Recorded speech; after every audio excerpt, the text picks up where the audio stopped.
Bonjour à tous et bienvenue sur la chaîne Investir. Aujourd'hui, nous allons parler de quelques petites actions qui sont plutôt intéressantes et que vous allez pouvoir acheter au sein de votre PEA. Sans attendre, la première entreprise, c'est Deflingen. C'est un équipementier automobile mondial qui est leader dans les solutions de protection et de cheminement des réseaux électriques et fluides embarqués. Actuellement, l'entreprise comprend 3800 collaborateurs, se situe dans 21 pays et a un chiffre d'affaires qui est de 420 millions d'euros au 31 décembre 2022. L'entreprise est cotée sur Euronext Growth. Ce qui est très intéressant, c'est que Deflingen annonce un chiffre d'affaires record au premier trimestre 2023. Ce chiffre d'affaires est en croissance de 14%, ce qui représente 116,6 millions d'euros. Comme je vous l'ai dit, c'est vraiment un acteur mondial qui est spécialisé dans les solutions de protection des réseaux embarqués et des tubes pour transfert de fluide. Dernièrement, le groupe a révisé à la hausse son objectif de chiffre d'affaires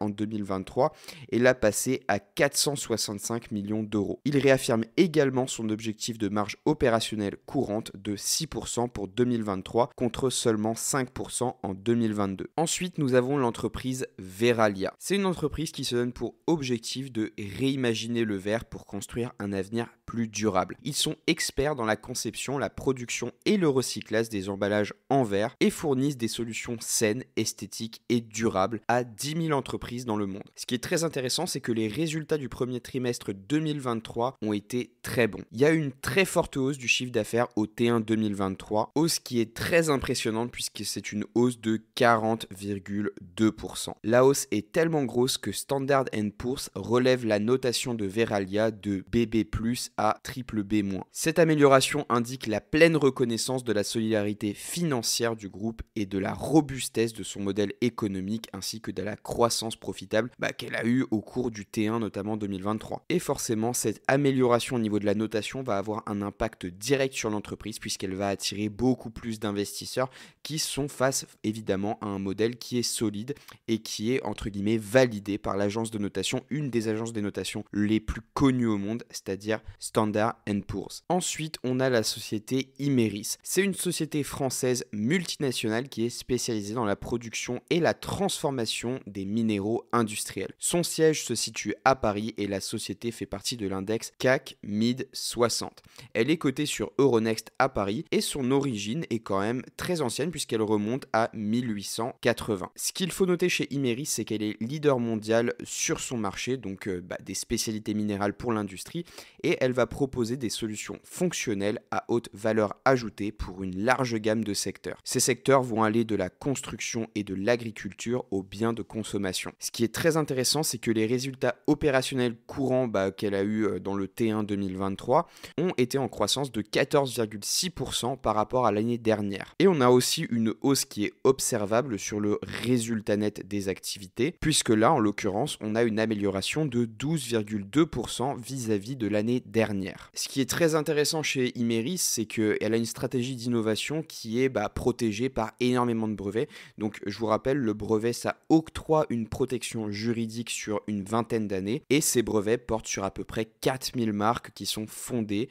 sur le programme eCube. Donc ça, c'est très intéressant parce que, je vous le dis, on a un leader mondial qui a une stratégie d'innovation qui est quand même assez intéressante et surtout qui est protégée par des brevets sur l'ensemble de la planète, en fait, tout simplement. Donc forcément, ça vient limiter la concurrence et ça lui octroie un monopole en la matière. Ensuite, Imerys développe aussi une stratégie environnementale qui s'appelle Sustain Agility, qui est articulée autour de la maîtrise des impacts, de la biodiversité, de la réhabilitation des sites, du changement climatique, et tout ça, c'est caractérisé par un dépassement régulier des objectifs. Grosso modo, en 2030, il y a un objectif de 36% des émissions de CO2 vis-à-vis des émissions qui étaient faites en 2018. Donc pour moi, Imerys, c'est une valeur qui est plutôt intéressante, qu'il faudrait évidemment suivre et pourquoi pas acheter dans son PEA puisque la cotation n'est pas non plus très élevée. Il me semble qu'elle doit tourner aux alentours des 30 et quelques euros.